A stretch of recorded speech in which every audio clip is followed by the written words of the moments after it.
निशुम्भ शुम्भ गर्जनी प्रचण्ड मुण्ड खण्डिनी वने रणे प्रकाशिनी भजामि विन्ध्यवासिनी।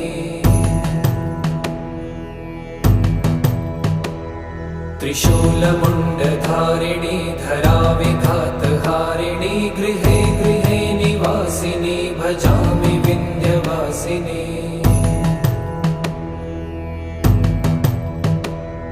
दरिद्र दुःखहारिणी सदा विभूतिकारिणी वियोगशोकहारिणी भजामि विन्ध्यवासिनी।